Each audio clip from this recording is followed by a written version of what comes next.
25-cent boards at Habitat, yeah, I'm taking them all. Now, what can I make with these beauties?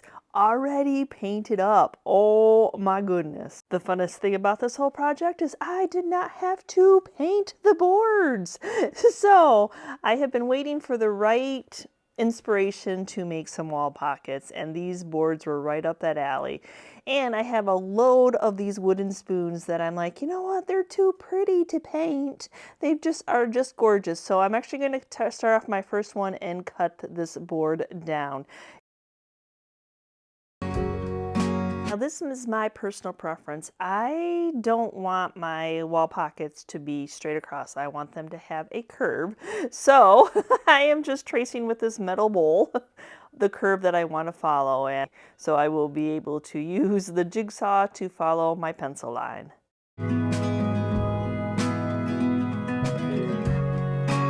I am not an expert cutter at all. I actually kind of fear saws. So it just at least gave me that rounded edge that I want, so I can finish it off, and I want that perfectly imperfect. I don't want it to be this perfect round object. So I'm going in now and I'm going to sand off where it's not so pretty where I cut it. And then I also I want to just bevel it in. I don't want it to be that blocky that it was. So just giving it some nice soft edges.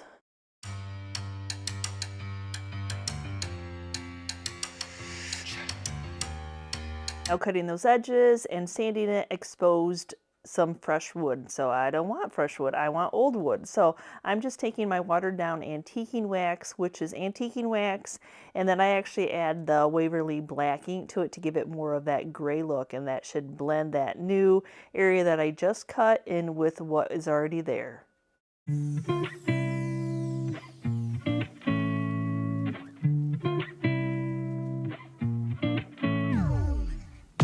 Now I want these to be able to hang on the wall, so I want to attach my hanging system now, and what I'm going to do is I'm actually going to drill 2 holes to put a wire through this. So I'm just using this straight edge to mark off 2 spots, just eyeballing where the spots, but I just want them to be straight across from each other. And then I'm going to take a drill bit, a generous size drill bit, I don't know the size right offhand, and drill my holes.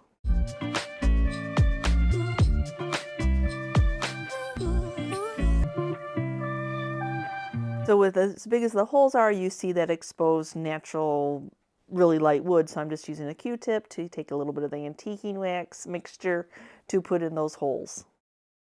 And I'm going to be using some leftover fabric that I've already coffee stained with some instant coffee, and then it is already dry. So it's a previous project. This is really nice boards that I've already ready, fabric that's already ready.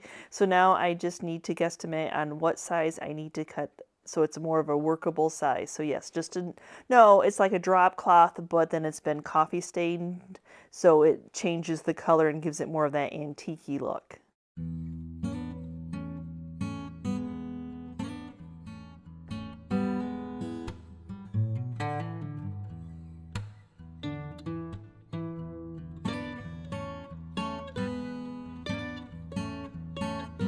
I have it cut down to size, and now we can start to create. So to attach it to the board first, I'm going to go ahead and just hot glue, just a small bead of hot glue on the bottom, and then I'm going to try to keep it centered. I want to make sure that, yeah, that my spoons are going to show. So I'm going to roll it a little bit on the top, glue that in place. The nice thing about this fabric is it hot glues really well.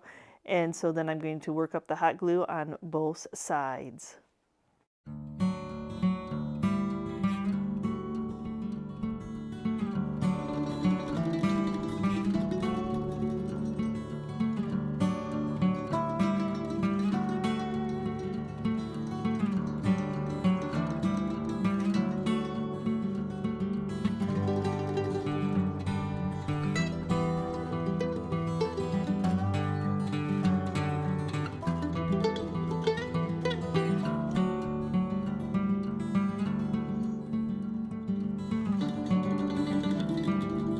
So I'm kind of just working through my thought process as I'm making the one by one, because you know, you have an idea in your head and then you just kind of tweak it as you're going along. So I knew that I wanted to add a date on here, so I'm going to be using some IOD stamps to create my date.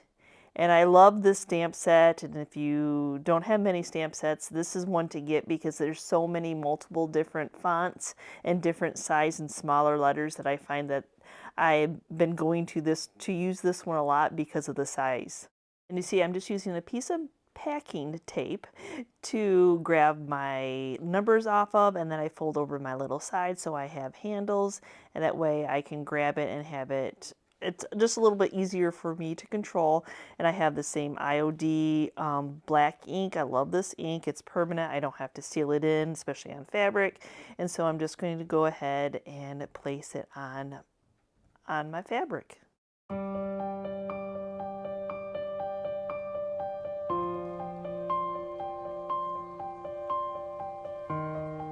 So next I'm going to be using, these are actually upholstery tacks and they are black. So I'm going to wrap, even though it's held on by glue, I want to add more detail to this piece. So I'm actually going to take some needle nose pliers and a tack hammer, and I'm going to tack all the way around the border that I had the hot glue. That's one of the reasons I wanted just a thin layer of glue, just enough to hold it, but not so thick that I couldn't put the tack through it. And this is just going to, oh my gosh, it's just going to, I can't wait for you all to see it.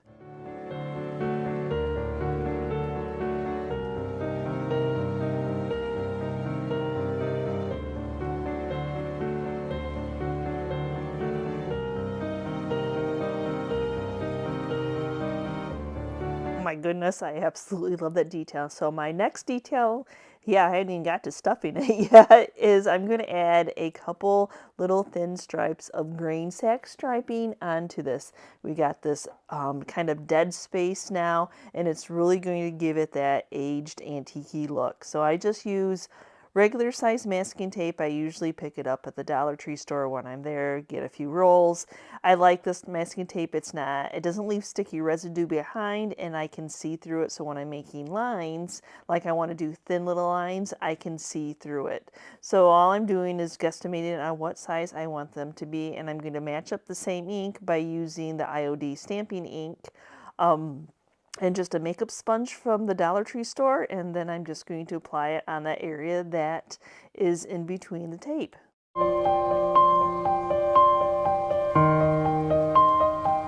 For my next line, what I'm going to do is I'm flipping my tape over to use the other side, but I can see that grain sack stripe that I left that's underneath the tape. So what I'm going to do is I'm going to leave the unpainted space in between the next one that I'm going to paint the same size. That way it kind of looks quote cohesive to each other, I guess you'd have to say. So yes, that's one of the reasons I like this tape, that I can see it. And then if I keep them all, like the spacing, the painted space and the unpainted space and the painted space and the unpainted space, all similar in size, it looks nicer. So I actually got this wire at an auction haul, which I love because it's not shiny new. It's dark. I absolutely love it, but it's thick. It's nice thick. So what I'm doing is I am actually pulling the wire through those holes that I made through the front. I want this to be able to hang on the wall flat, and if I pull them through the front, that wire should be strong enough so it doesn't tip forward. And so now what I'm doing to lock them into place is I'm taking some needle nose pliers and I'm holding them in really tight, and then I'm doing some twist all the way down. That way I'm going to twist the wire that it's bigger than what the hole is, and it should keep it in place. And then I'm going to do that on the other side.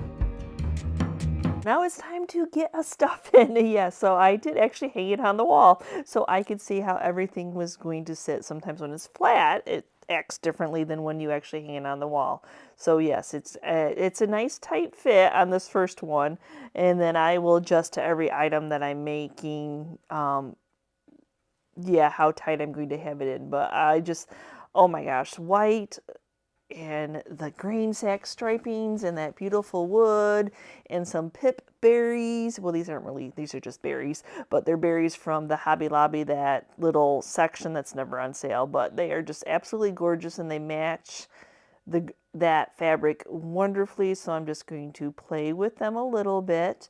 And I think I'm going to add 2 sprigs. And that's the fun of creating, is you just kind of keep working on it until you're like, oh, I love it, I'm happy. So that's exactly what I'm doing here, just playing with it. I like spreading them out, making it look nice and full, adjusting. I decided that I wanted the spoons to be more in the front. Like I said, I made a nice tight fit, but it's okay. You know, your first one's always your sample, right? It's your sample. And then to finish off my first wall pocket, oh yeah, look at that star. I ran across this at an antique store and I'm like, I don't know what I'm going to use it on, but I will know when I know. And this is the perfect project. So I'm just going to do a little hot glue on it. And the nice thing about the hot glue is, as we all know, it just comes off. So you can still use the spoons. You can change the decor out in this little pocket, seasonal. I'm just making them up to resell right now, but I'm having a lot of fun doing it.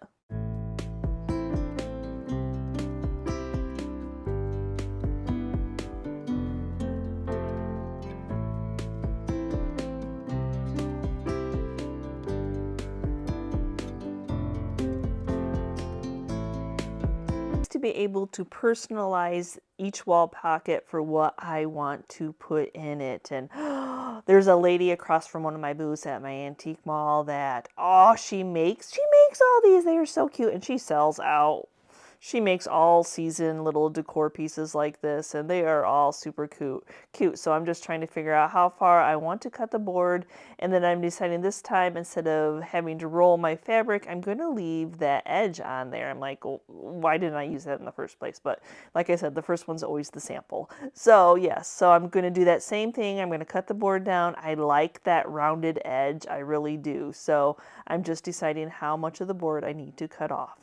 But this time I feel like it's easier to attach the wire before putting the fabric and all my goodies in my little pocket. So I'm going to do that first. Now for this one, I know my rabbit is thicker, so I need to leave more of a pocket. So on this one, I'm actually going to staple it to the back part. So this is just going to give it a different, just a little bit different of a look.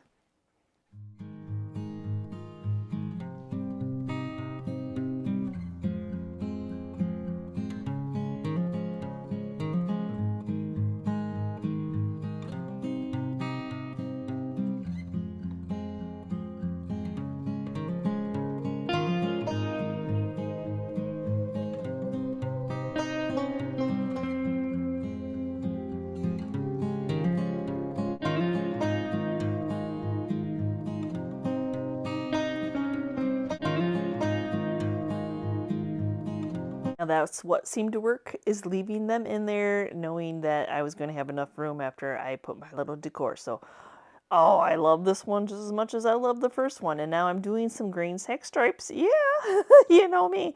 But I'm doing them the opposite way along the top edge there, right underneath where that edging. Yeah, edging. Oh, I absolutely love grain sack stripes on this fabric. It's just gorgeous. So now I just get to stuff my little pocket with my rabbits and my carrots. And in a recent thrift haul, I showed that I picked this up at a pick. Yeah, some grasses. I'm like, yeah, I love how big this bag is full of grass. So I'm actually going to stuff some down in the bottom area, because when I stuff my rabbit in there, it kind of bulks it just on the top, and I want to make it look like it's bulky all the way through.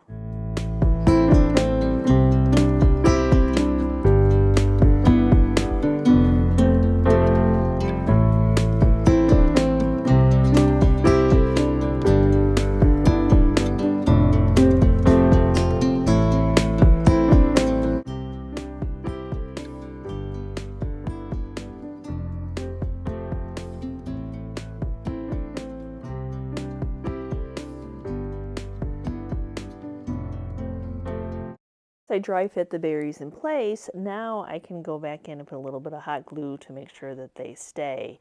I just wanted to make sure that I had enough and I wasn't taking away from the cuteness of the bunny and the carrots, but just giving a little bit extra.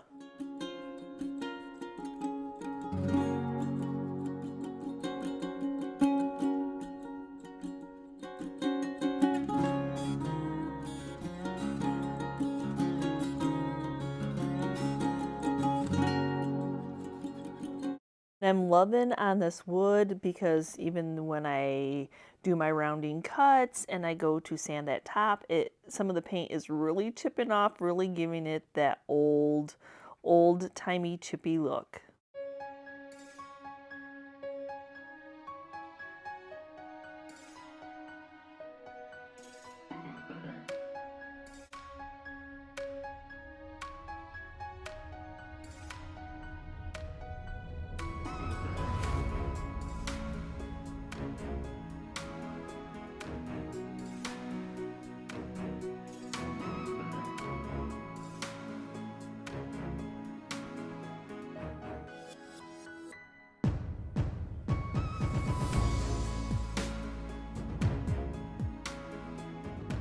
The basic concept is the wood, the hanging system, how you want to attach your fabric to it, and then my fun is what kind of decor do I want to stick in the pocket. And I have these two little small spindles. Oh, I love that dark wood color with this rusty star. I don't know about you all, but I always pick up little items like this. If they're only a couple bucks, I will always grab them, even though I may not have a purpose for them when I'm picking them up. I definitely like to put them in my stash. And look at how all these pieces are coordinating together. And that little rusty star is actually a heavy metal star, so hot glue would be not enough to hold it on, but it has that hole in the middle, and these little tacks work perfectly to hold it in place.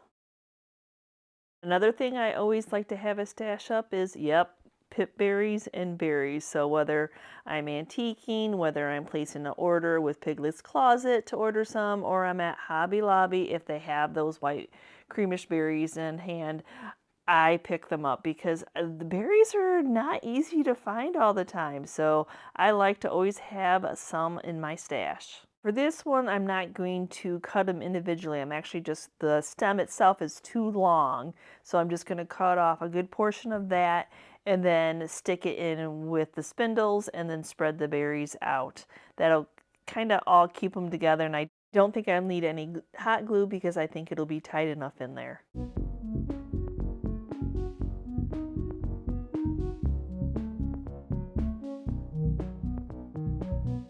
I do think that fabric needs a little bit more, so I'm trying to kind of play with the other rusty star that I have. Like, can I hang it from the spool? Will it still swing? Hot glue won't be, I don't think hot glue will be strong enough for this heavy metal. And so then all of a sudden I'm like, oh yeah, the spindle's wood. There's a hole in there. I'm going to go ahead and hammer this into the wood of the spool because that spool is nice and tight in the little package, and I think it'll hold it on perfectly.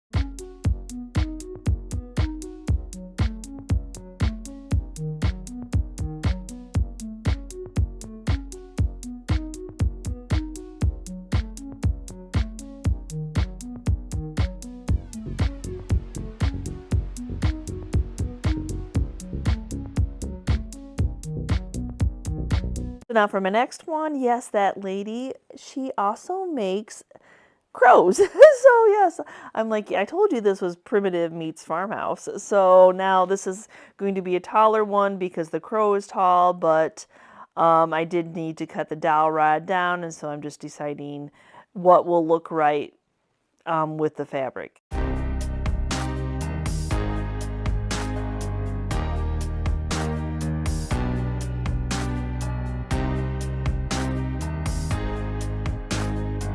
Black crows, black burlap stars. Oh my gosh, is that not super cute? So yes, I stapled this one on. Now I'm just deciding where I want to use it. I absolutely love it. brown burlap with that drop cloth like fabric and those black primitive stars.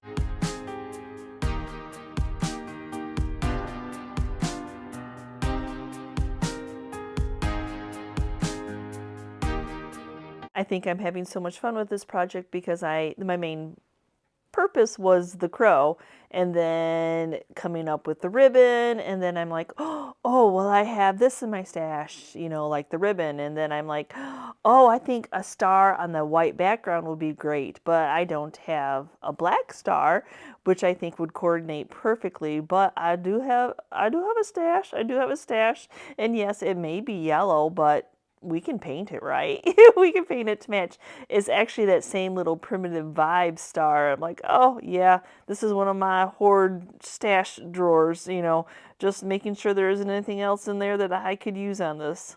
Actually, I'm not even sure where I got this yellow star, whether I took it off a wreath or took it off something else or it came in a box. I'm not sure, but it has two little holes. I'm going to go ahead and wood putty those, fill those in so that I don't think with the black they're going to be very noticeable anyway. Vonda from the Painted Heirloom is where I get all my IOD products from, and I always link her down below. And she just hooked me up with some of the color fusion paints. So this is a perfect opportunity, even on a little small store like this, to try it out. And she has my heart because she sent me some black. So this, I think, is called Coal Black. Forgive me if I'm wrong, but I'll link it down below. And she's also offering a 10% coupon code, and I'll link that down. But this is wonderful paint because it's an all-in-one. All-in-one meaning primer and finish coat. So not meaning that you only have to do one coat, but I'm still going to have to do two coats. But there's no, after you paint it, you are done. And the coverage is wonderful.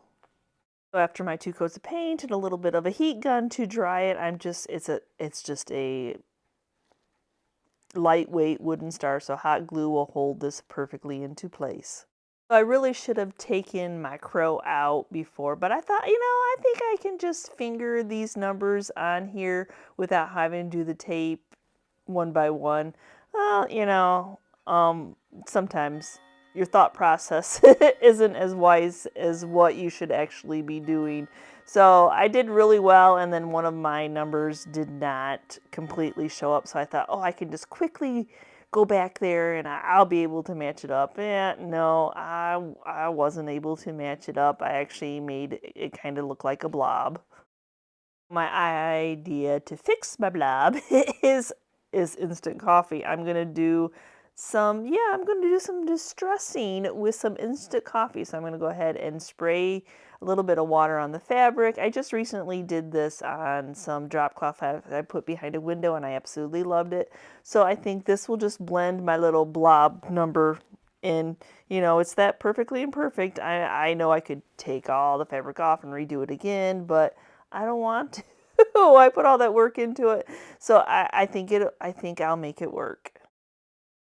And there's just something about pip berries and rusty stars that just tie this whole little vignette, a little small little vignette, I guess we're going to call it, in this little pocket. Yes, I just happen to have a coordinating color, and it just brings it all together.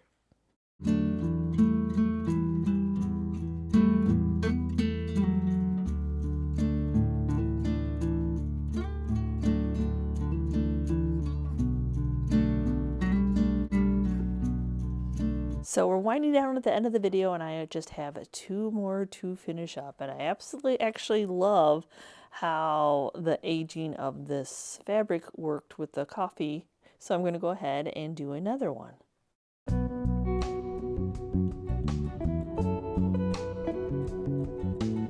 Oh, for the love of littles.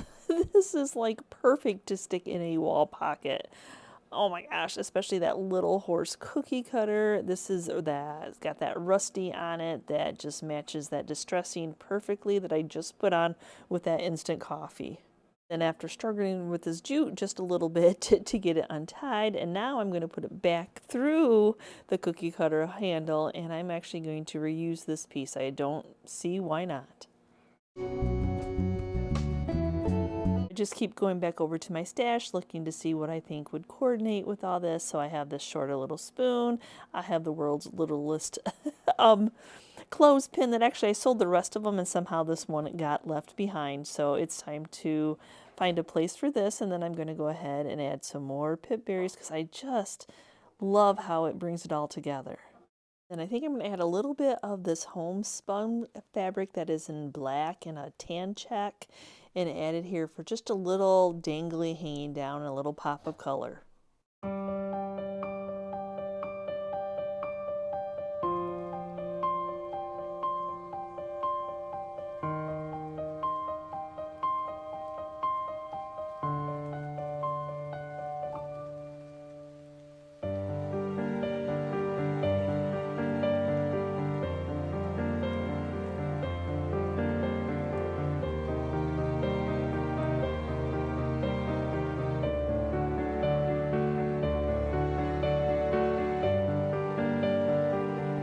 Oh yes, I have one more bunny. 'Tis the season. Even though I think these bunnies and these carrots are cute, that you could leave them up a lot longer than just for the season. But I am going to stuff this so that it sticks out a little bit more at the bottom with some of that grass.